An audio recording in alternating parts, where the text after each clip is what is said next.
જેવી રીતે પક્ષીઓમાં કબૂતર વગેરે બ્રાહ્મણો, બાજ વગેરે ક્ષત્રિય, સમડી વગેરે વૈશ્ય અને કાગડો વગેરે શૂદ્ર પક્ષીઓ છે. માટીથી બનેલા પાત્રમાં માટી ઉપાદાન કારણ છે અને કુંભાર નિમિત્ત કારણ છે. શ્રીમદ્ ભગવદ્ ગીતા સાંભળતા સર્વ ભાવિક ભક્તજનોના હૃદયમાં વિરાજમાન પરમાત્માને મારા પ્રણામ. શ્રીમદ્ ભગવદ્ ગીતાના અત્યાર સુધીમાં આપણે 122 ભાગ સાંભળ્યા છે. આજે આપણે 123મો ભાગ સાંભળીશું. હરિ ઓમ.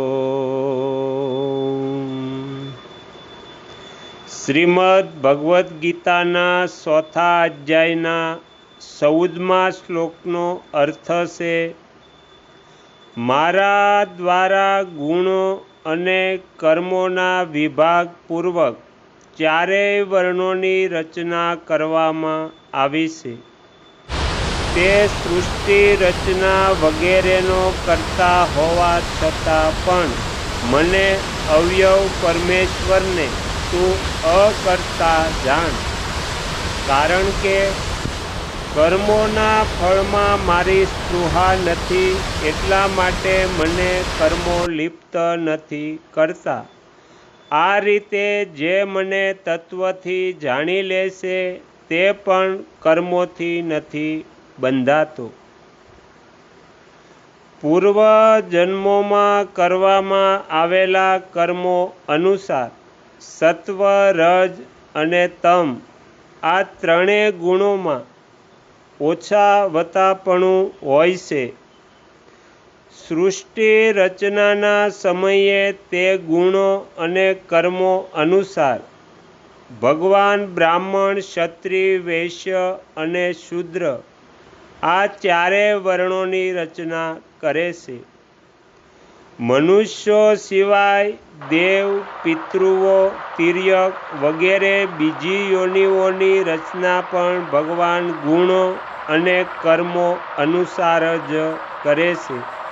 તેમાં ભગવાનની કિંચિત માત્ર પણ વિષમતા નથી. પ્રાણી માત્રનું ઉપલક્ષણ છે. એનું તાત્પર્ય એ છે કે મનુષ્યો જ 4 પ્રકારના નથી હોતા, પણ પશુ, પક્ષી, વૃક્ષ વગેરે પણ 4 પ્રકારના હોય છે.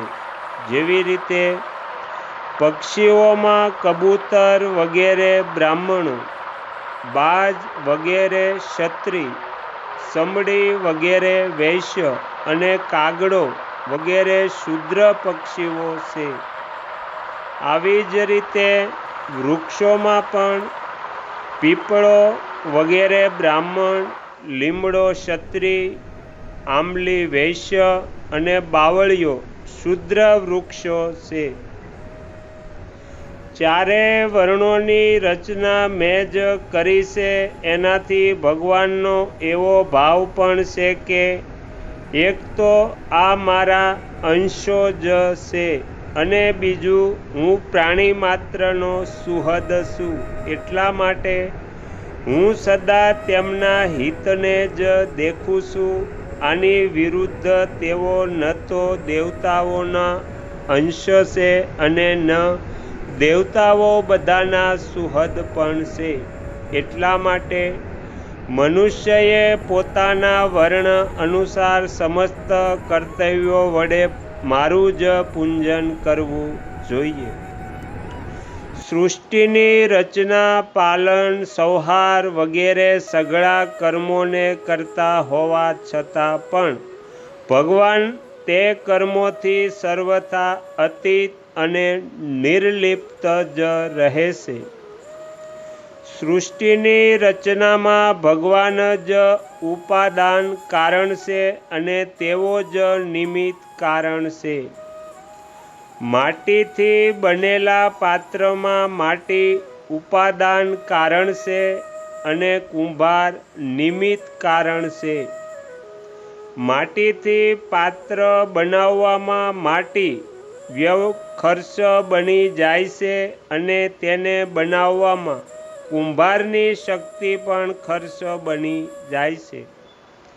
પરંતુ સૃષ્ટિની રચનામાં ભગવાનનો કોઈ પણ વ્યય નથી થતો. તેઓ જેમ છે તેમ જ રહે છે. એટલા માટે એમને અવ્યય કહેવામાં આવ્યા છે. જીવ પણ ભગવાનનો અંશ હોવાથી અવયવ જ છે. વિચાર કરો કે શરીર વગેરે સઘળી વસ્તુઓ સંસારની જ છે અને સંસારથી જ મળેલી છે. આથી તેમને સંસારની જ સેવામાં લગાડી દેવાથી પોતાનો શું વ્યય થયો? આપણે તો સ્વરૂપતઃ અવયવ જ રહ્યા.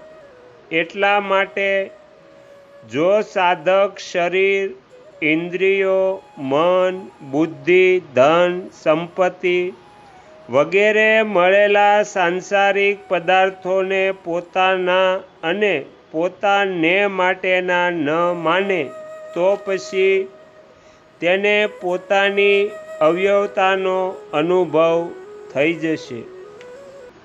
તો અહીંયા શ્રીમદ્ ભગવદ્ ગીતાનો 123મો ભાગ સમાપ્ત થાય છે. હવે પછીના વિડીયોમાં આપણે 124મો ભાગ સાંભળીશું.